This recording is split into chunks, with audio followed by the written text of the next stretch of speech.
Yan po, okay na po. Okay po. Welcome natin, Patrick Eusebio. Patrick, magandang umaga sa'yo. Hello po, magandang umaga po, Ma'am Ann. Sa Radyo Pilipinas, sa mga nanonood at nakikinig, magandang umaga po sa lahat.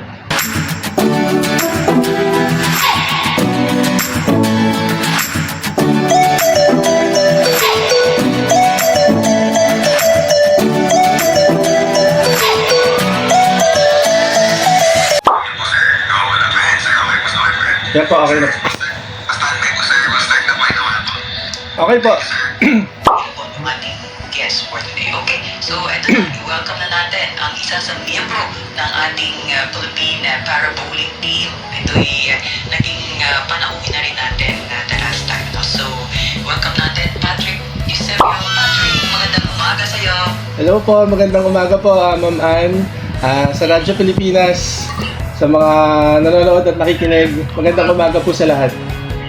It's been a long time, Patrick, dahil the last time parang may isang competition din ikaw na sinalihan ng last time ikaw makapanayam.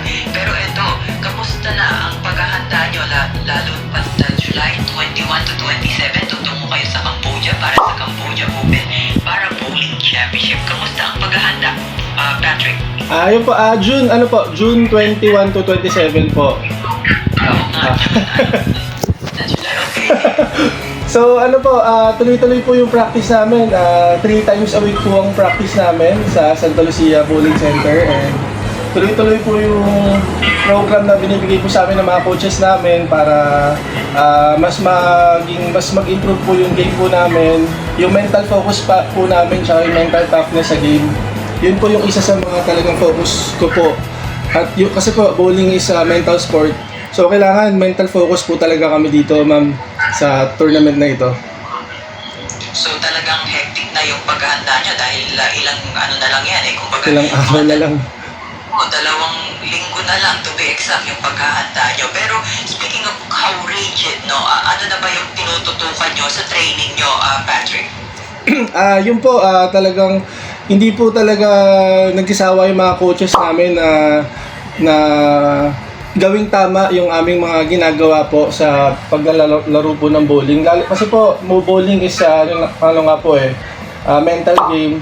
At the same time, kailangan physically din po kami. Physically ready din po kami sa mga gagawin po namin na for example, yung mga strategy, yung mga game plan. So, talagang lalo na sa po namin, mga PWD po kami. So iba-iba po talaga yung atake ng coaches namin sa aming mga sa PWD, sa upper, sa lower, sa wheelchair, sa partially blind. So talagang si Coach Benchier and Coach George, talagang sila sa amin po. Talagang hindi po sila nagsasawa na bigyan po kami ng mga bagong mga strategy na gagawin po para mag-improve po at mas gumanda po yung mga score po namin. Ayan, so talagang nakatutok sila sa inyong training. Kasi the last time yung sa ASEAN Para Games, walang bowling, bowling. Opo ma'am, sobrang nakakalungkot na wala kaming ASEAN, tsaka wala po kaming Asian. Gawa po ng mga host countries ay hindi po sila nag-cater ng bowling. Kaya hopefully, kaya mabuti po meron ganito mga open, Cambodia Open, at meron din po kami sa Hong Kong possible sa January. Yun po, world po yun. And at the same time, baka po sana sa Thailand na SEA Games na next, sana po meron na po para naman po talagang mapakita po namin talaga yung ginagawa namin preparation na makalaban po kami sa Asian Para Games tsaka Southeast Asian Para Games. Sana po sa future, in God's will po, bumalik po ang bowling. Okay, sana naman dahil host ang Thailand by 2026 Opo. Maraming mga Bowling nation po ang Thailand po, ma'am. Malaki ang pag-asa na Sana po. bilang itong para bowling. So, ilan ba kayo, Patrick, na tutungo dyan sa Cambodia Open? Ngayon po, as per my coach, ay total of 14 po kami. Including na po yung coaches, dalawang coach po namin, Coach Fisher, Coach George, tsaka si President po namin ng PPTBA ng Philippine Para 10 Pin Bowling Association, which is si Caro Ben San Diego. So total of 14 po kami. And talagang si Caro Ben, I'm not sure kung lalaro din po siya kasi partially blind din po siya. Minsan naka-line up din po talaga siya eh. And at the same time, siya po talaga yung guide po namin doon na tinutulungan niya po kami sa lahat sa mga budget, ganyan. At the same time, yung Philippine Sports Commission po talaga yung nagbibigay sa amin ng talagang sa lahat po talaga. Libre lahat po kami doon. Pero in preparation for this event, aside sa training, meron pa kayong nasalihan, mga local, international, bago itong nasabing Cambodia Open, Patrick? Actually, ma'am, yung mga iba po pong mga ka-teammates, sumasali po sila sa mga local. Although hindi po kasi siya sponsored, kaya syempre medyo rich sport ang bowling. Yung iba po talaga, wala po talagang parang kakayanan sumali kasi medyo mahal po yung mga entry fee. Pero yun po, yung iba pong teammates po namin na may kakayanan po sumali, sumasali po sila sa mga able-bodied tournament po. Experience talagang ganun. Yun po, depende po. Kaya kami po, basta meron kaming libreng practice at talagang sponsored yung practice po namin sa Santa Lucia, ginagrab po talaga namin yung opportunity na makapag-practice po talaga na hindi ma-absent sa training. Pero sa ngayon, alam ko na funded kayo ng Philippine Sports Commission pagka ganitong mga international competition, and meron din kayong kumbaga nakukuhang allowance, no? Pero paano yung iba, yung let's say yung mga karagdagang saan yung kinukuha yung pondo na kinakailangan para lang matugunan yung kakulangan, no? Although may pondo nga kayo na nakukuha, Patrick. Yun po. Bawat isa po kasi sa amin talagang dumidiskarte po talaga na talagang makapag-bowling ng libre. Pero minsan po, syempre, yung pamasahe, yung food. Buti na lang po, may mga food allowance po din kami nakukuha sa Philippine Sports Commission. Bago lang po to, 1 month, 2 months ago, naka-receive po kami ng extra 5,000 na food allowance na from Philippine Sports Commission allowance po namin. Kaya sobrang thank you po sa Philippine Sports Commission, Chairman Bachman, thank you po. Syempre, kulang pa rin po minsan dahil sa dami po ng mga gastusin pa po sa bowling at sa mga pamasahe po namin, sa mga gasolina. Kaya ginagawa po namin, tulad po ako, nag-small business po ako ng small business ko po, itong ka-bowler shirt po. So yan, kaya ako po dumidiskarte para po makasurvive and para makatulong din po ako sa PWD charity. Yun, may charity work po kasi ako din. Ayan, so nabanggit mo na meron kang kumbaga project din at ito yung parang makakatulong na rin sa mga gastusin. And parang yung anak mo rin, di ba nagkasakit? Kamusta na siya, Patrick? Opo ma'am, sobrang natigil po ako ng 4 na buwan sa bowling, natigil po ako sa trabaho, nag-leave po ako. Ayun, nagka-bipolar disorder po kasi yung daughter ko na hindi ko po talaga inaasahan na depressed po siya, 13 years old. Hindi ko na lang po masyado i-detalye pero sobrang serious po yung illness na na-experience po namin ng family ko. Maraming salamat po doon sa partner ko na nag-resign din po sa trabaho niya para bantayan yung anak ko. Lumipat po kami ng bahay kasi medyo magulo po dito sa bahay namin kasi yung anak ko nagtatantrums. Pero ganun pa man, ma'am, lumalaban po ako ngayon and sobrang nakafocus po talaga ako ngayon sa paglalaro po ng bowling. Kahit maraming nangyari po sa akin, ito po, lumalaban pa rin po ako. Ginagawa ko po yung best ko to, na makabalik po talaga. Hindi po ako uma-absent sa bowling practice. And ginagawa ko po yung best ko na mag-improve pa at ilaban ng banderang Pilipinas sa international event po na ito sa Cambodia. Gagawin ko po yung best ko, ma'am. Oo. At sabi mo meron kang parang may binebenta ka ba na yung para makatulong, siguro ito yung chance rin na i-announce mo sa ating mga tagapakinig, baka rin makakatulong ito dahil pandagdag din sa mga gastusin nyo, especially na kayo ay tutungo nga sa Cambodia para dito sa isang para bowling championship. Yes, Ma'am Ann, thank you po. Ito po yung suot ko po ngayon, ka-bowler shirt. Ito po yung name ng vlog ko kasi po ka-bowler po yung name ng vlog ko kasi I'm a basketball player and I'm a bowler. Bago po kasi ako mapunta sa bowling, talagang basketball player po talaga ako. So makikita naman po nila sa vlog ko sa YouTube na ito po small business ko po, PWD charity. Yung mga funds, yung mga income po nito, kinakala po namin para sa future po ay may mabigay po akong tulong sa mga kapwa PWD ko po. Unang-una ko po talagang project, isa po sa is humingi po talaga ako ng funds at tulong sa ibang tao na sana pumorder po sila. PM lang nila ako sa Facebook ko, Patrick Eusebio, sa ko po. Ayan, so ginagawa ko lang po talaga tong charity work na to para po talaga makatulong din sa kakasimula lang po nito, ma'am, nung April lang po. April. And 2 months pa lang siya. And sana, thank you po sa lahat ng mga nag-order. Marami po nag-order ng t-shirt. Marami pong kulay ito, 7 colors. And yung iba may mga Philippine flag pa sa likod. And tuloy-tuloy lang po yung small business po na to na ginagawa ko po, ma'am. Ayan, sana makatulong tayo para makalikong ika nga ng karagdagang pondo itong si Patrick. And nabanggit mo, ikaw ay vlogger. Kailan ba ito nagsimula na ang pagiging isang vlogger mo, Patrick? Ayan, lang po, ma'am, small vlogger lang po. Hindi ko po iniisip yung monetization sa vlog ko po. Parang kakasimula, lang po, 2 years na po ako. Pero yun nga, nung nagkasakit po yung anak ko, nag-stop po ako na 4 months. And itong lang po ulit, mga February or March, nag-start po ulit ako mag-vlog para mapakita po yung inspiration, motivation na gusto ko po ipakita na mas makilala po yung PWDs in general, especially may Philippine Para Bowling Team. And yung basketball ko po na kahit na one hand, na nakakapag-basketball po yung isang tulad ko na PWD na nakakasabay sa mga able-bodied athletes po na sa basketball din po. Sayang nga lang, walang basketball para sa inyong mga, yung category. Opo. Kasi ngayon, Wheelchair lang. Mas sanay sigurong maglaro ng basketball kung naka-wheelchair ka. Opo. Lang po, sa mga wheelchair basketball lang po. Ako po, isang kamay po, pero yun, may mga Sunday club kami, basketball. Sila Big Mac Andaya, nakakalaro ko po sa vlog ko. Makikita sa PBA Moto Club na interview din po ako dyan sa vlog ko.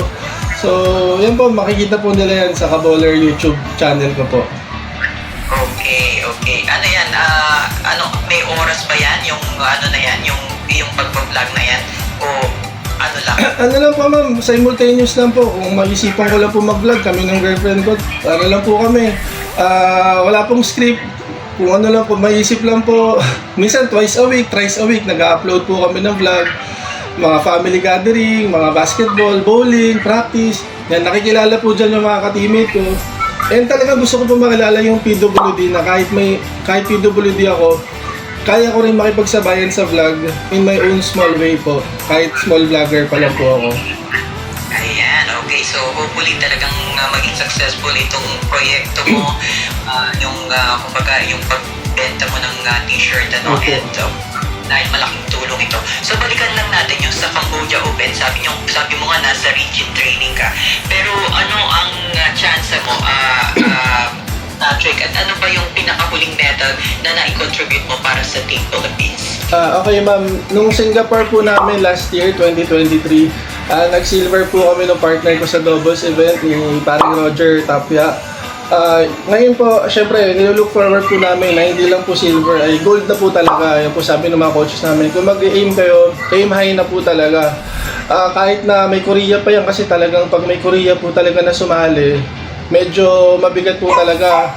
Nung isang araw lang po, may dumating po na news na parang may picture yung Korea na wheelchair bowler na nasa poster ng Cambodia. Mukhang may mga Korea po eh. So, ima-mindset ko na po yung ngayon pa lang, yan, kami ng mga ka-teammates ko, i-mindset natin na yung Korea kasali dyan sa Cambodia na yan. Kaya kailangan mas rigid training, mas focus. Kasi talagang pag may Korea po talaga, para sila mga robot mag-bowling, ang gagaling. Pero hindi po magpapatalo mga Pilipino, ma'am. Gagawin po namin yung best namin. na matalo yung mga Korea, pati yung mga malalakas pang ibang bansa. Bali, ano ang mga sasalihang events? Yun yung sa doubles, yung sinalihan mo the last time na nakakuha kayo Ni Rogers. Apo.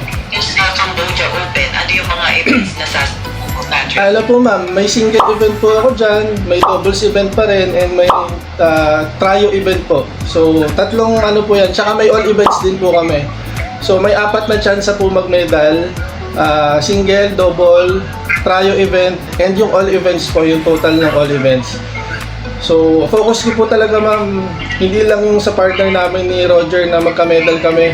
Focus ko rin po yung magka-medal po ako sa single event po, tsaka sa trio event po namin. Yung tatluhan po, tsaka sa all events.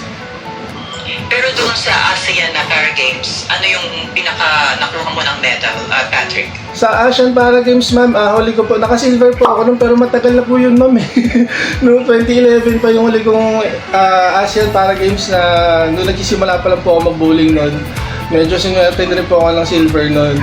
And the rest is ano na po talaga, ano pa rin naman po, international, pero halos puro silver po talaga yung nakukuha ko. So, puro silver, pero this time, talagang tatangkain mo na yung gold event. Yes po ma'am, tatangkain talaga natin ma'am. Hindi naman sigurong malayo na ma-attain mo dahil talaga namang tinututukan nyo ang training nyo ngayon, ano? Diyan sa Santa Lucia Ball, Yes. Patrick. Yes ma'am, sobra tutok ng ni Coach Benchir at Coach George sa amin. Si Caraben, nakabantay din po sa amin. Talagang, ano po kami ma'am, 101% focus po kami sa laban na to. Hindi man siya SEA Games, hindi man siya Asian Para Games, pero kino-consider po namin na very serious tournament po to and very important tournament po to sa bowling po, lalo na po sa amin na mga PWD na mag-compete po ulit kami international po. Ayan. Siguro at this point, bibigyan kita ng pagkakataon anong gusto mong advice doon sa mga, of course, may kapansanan din katulad mo na nahihiya lang lumabas, ano? Malay nila na sila din magiging katulad mo na isang para bowler, no, na nag-represent sa bansa. Ano yung mai-advise mo sa kanila, Patrick? Sige po, sa mga kababayan po natin, mga Pilipino, all over the world po na nanonood po dito sa Radyo Pilipinas, laban lang po tayo. Kung gusto niyo pong gawin yung gusto niyo, wag po kayo mawala ng pag-asa. Sabihin niyo po sa mga magulang niyo, sa mga kapatid niyo na suportahan po kayo. Ito po, kung napapanood niyo po yung mga vlogs ko, kung napapanood niyo po ako ngayon, isa po akong patunay at mga ka-teammate ko po sa para bowling team ng mga PWD, naka-wheelchair, mga partially blind, na kung kaya po namin, kaya nyo rin po. Kasi nandito naman po kami para i-guide kayo. Kung gusto niyo po mag-bowling, punta lang po kayo sa Santa Lucia. Yun, may upcoming vlog nga po ako na talagang meron kaming ka-teammate na naka-wheelchair na gustong-gusto po talaga niya mag-bowling kahit na nag-aabono po siya 100 plus per game. Nagbabayad po siya 3 games, twice a week siya naglalaro. Pero ina-assist po namin, ina-assist po ng mga coaches namin. Libre po yan. Punta lang po kayo sa oras ng training namin, 2 to 6 p.m. sa Santa Lucia. Every Tuesday, Wednesday, and Thursday. A-assist po namin kayo dyan. Ako, late na ako umuwi kasi traffic po eh. So, kahit na late po kayo dyan na mag-training, nandyan po kami, tinutulungan po namin yung mga kapwa PWD po namin. Kahit sino po. Welcome po kayo. Laban lang, huwag kayong mawawalan ng pag-asa po. And of course, ang mensahe mo sa ating mga taga-pakinig at taga-panood, no, lalo pat kayo'y aabangan sa magiging partisipasyon nyo sa Cambodia Open para Bowling Championships. Naku, maraming salamat po sa opportunity na to, Ma'am Ann, sa Radyo Pilipinas. Talagang ito po, gagawin po namin yung best namin. Gagawin ko po yung best ko na makasungkit po ulit ng medalya sa Cambodia para Bowling International, para Bowling Championships na gaganapin sa June 21 to 27. Dasal po, mga ma'am, mga sir, kailangan po namin na dasal nyo. Kailangan po namin ng ng suporta nyo po sa amin in a small little way po na kaya nyo. Sana po, wag po kayong mag-isawa na mapanood yung mga vlogs ko, wag po kayong magsawa na sumuporta po sa amin. Basta po kailangan po namin ng kahit mga simpleng dasal lang po sa bawat isa sa mga Pilipinong mga kababayan po natin. Ayan, So wala man kami doon sa Cambodia, no, ay of course ipagdarasan namin ang tagumpay ng ating mga Filipino para bowlers. So thank you so much, Patrick. Thank you po, Ma'am Ann. Thank you po. Thank you so much. Yan po si Patrick Eusebio, ang miyembro ng ating Philippine para bowling team. Of course, so Patrick, thank you very much sa support. Thank you, sir. Yes po. Thank you, sir. Pa- Thank you, Okay na po. End ko na po, sir. Thank you po. Thank you po. Good luck po, sir. Thank you po. Salamat po.